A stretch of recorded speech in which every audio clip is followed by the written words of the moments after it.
বন্ধুরা চলে আসলাম অষ্টম প্রহরের সন্ধেবেলায়। তো আজকে সারাটা দিন তোমাদের সঙ্গে ভিডিও একদম শেয়ার করতে পারিনি। আজকে কিন্তু সারাটা দিন ভোর 4টে থেকে কীর্তন শুরু হয়েছে, সারা দিন কীর্তন চলছে।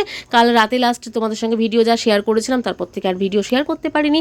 এখন চলে আসলাম অষ্টম প্রহরের যে রাতের সন্ধে। এখন রাত 8:30 থেকে 9টা মতন বাজে। তো সোনা বাবা আর বৌদি এসছে, দাদাও এসছে, দাদা বাড়িতে রয়েছে, বৌদি আর সোনা বাবাকে নিয়ে চলে এসছি এখানে। তো এখন কিছুক্ষণ একটু কীর্তনটা শুনবো, শুনে একটু খাওয়া দাওয়া করে বৌদিরা আবার চলে যাবে বাড়ি। আর আমি এখানে রাসলীলা হবে আমাদের এখানে আজকের এই প্রোগ্রামটাতে। তো রাসলীলাটা তোমাদের সঙ্গে সম্পূর্ণটা চেষ্টা করব শেয়ার করার। তো রাসলীলাটা আমি কোনোদিনও রাসলীলা দেখিনি, তো আমিও দেখবো এবং আমার সঙ্গে সঙ্গে তোমরাও দেখো বন্ধুরা, অবশ্যই ভালো লাগবে। আর আমি এই রাসলীলার ভিডিওগুলো কিন্তু পার্টে পার্টে শেয়ার করব, কারণ একটা ভিডিওতে সম্পূর্ণটা দেখানো যাবে না, অনেক বড় করে কিন্তু ভিডিওটা হবে সেই কারণে। তো চলো সঙ্গে থাকো, দেখতে থাকো, আশা করছি ভালো লাগবে।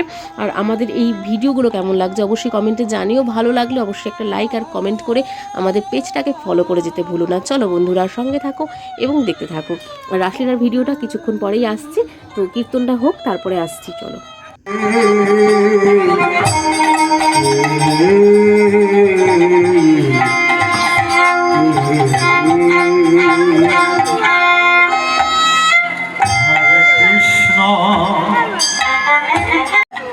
রাধে রাধে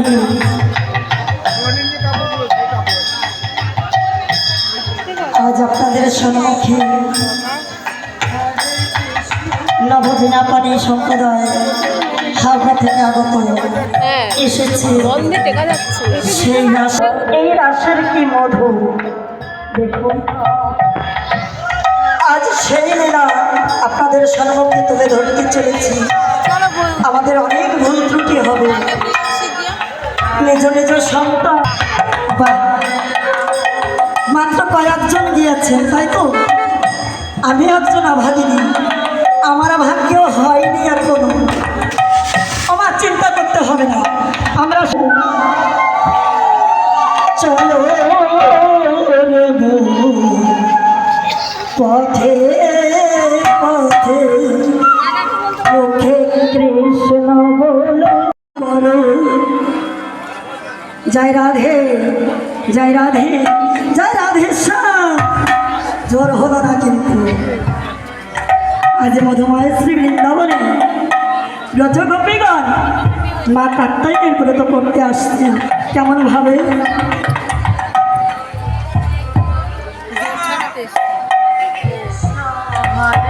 রাধে রাধে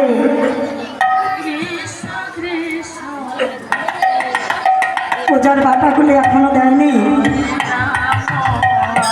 রাধে রাধে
ওঠো ব্রজরমণীগণ, ওঠো।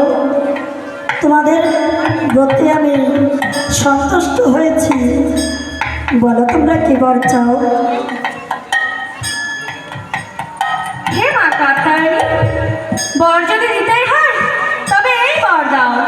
মা যশোদা যেমন তোমার আরাধনা করে ওই গোবিন্দকে পুত্ররূপে লাভ করেছিল, তেমন আমরাও ওই গোবিন্দকে পতিরূপে লাভ করতে চাই মা। তথাস্থ গোপীগণ, তবে আজ নয়, আসছে